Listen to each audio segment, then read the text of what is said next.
We're on our way to see the burial location of one of the first female blues artists inducted into the Blues Hall of Fame, Memphis Minnie.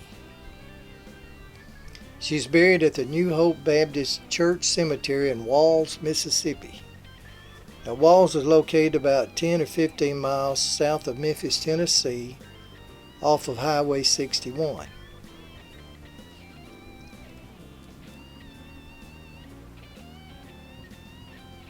It's a little cemetery way out here by itself. And here we are pulling up to the sign. It was dedicated, I believe, in 1996 to Memphis Minnie. Now, when Lizzie was about, Lizzie's what her real name was, but they called her Kid because she didn't like the name Lizzie.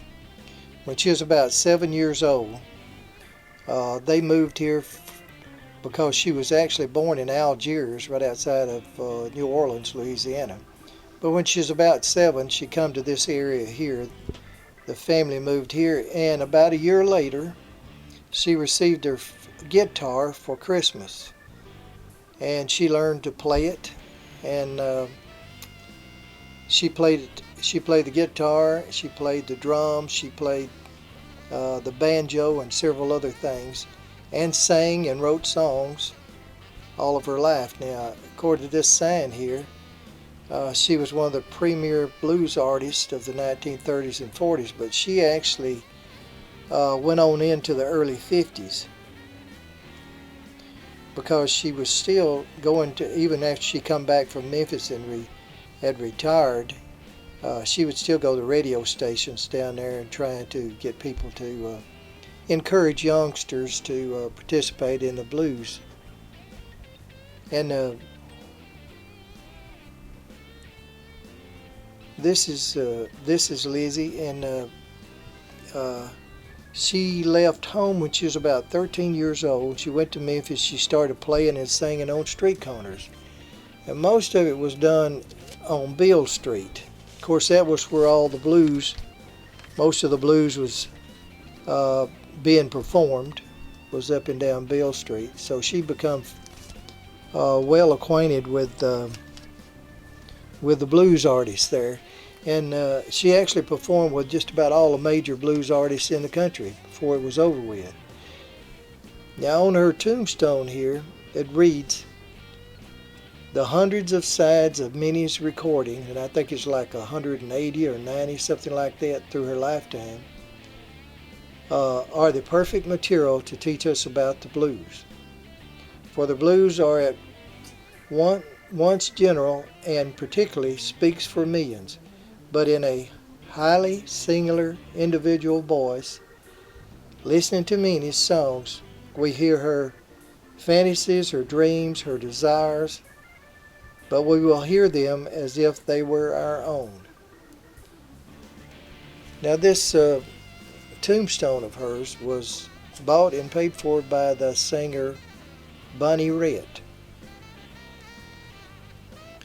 And you can see that when Lizzie was performing, she performed as a lady. She wore dresses and had pearls and earrings,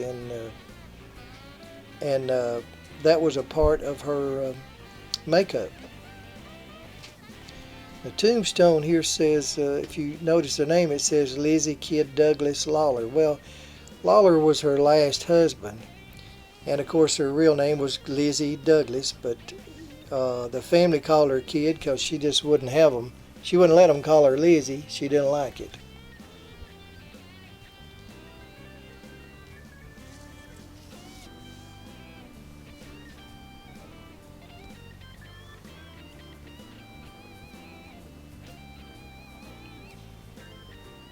Now, all the time she was in Memphis, where it actually wasn't all that far away, when she was 13 years old, she went up there, took her guitar, and she started playing for nickel and dimes on the street corners. And she was discovered actually playing in front of a barber shop. This was years later. She actually worked for Ringling Brothers Circus for a while, and then she come back to Memphis, but she was singing and playing for them.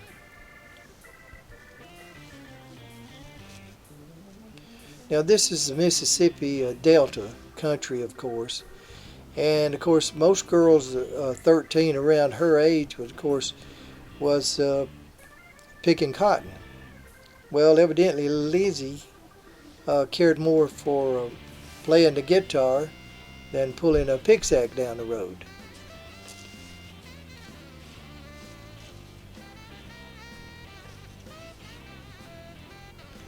And she was actually married 3 times. She was playing in Texas, they say, and Bob Wills and the Texas Playboys heard her, and he was so taken with her that one of her songs that she did, he started playing and kept it in his repertoire for years. Now this is her first husband.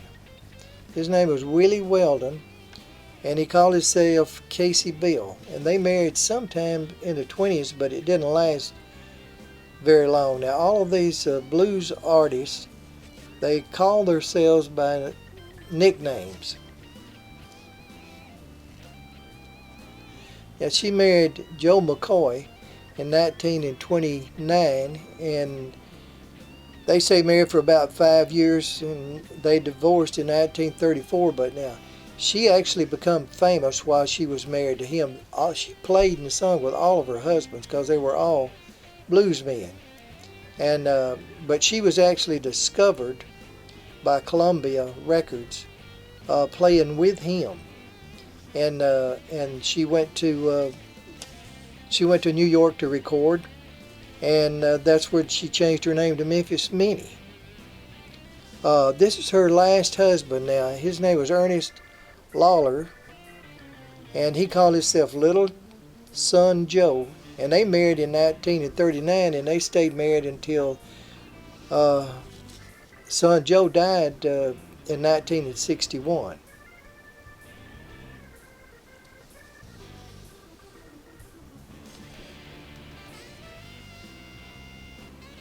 Now Memphis Minnie she was one of the first of the 20 blues artists that was picked to be placed into the Blues Hall of Fame.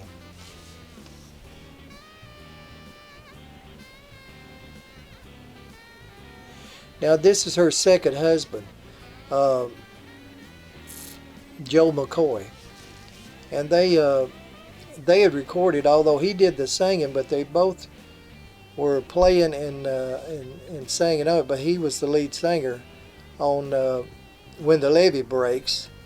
That's a song that they had out from Columbia Records. And years later now, Led Zeppelin done a rearrangement, changed just a few of the words, and then put it out when Katrina hit.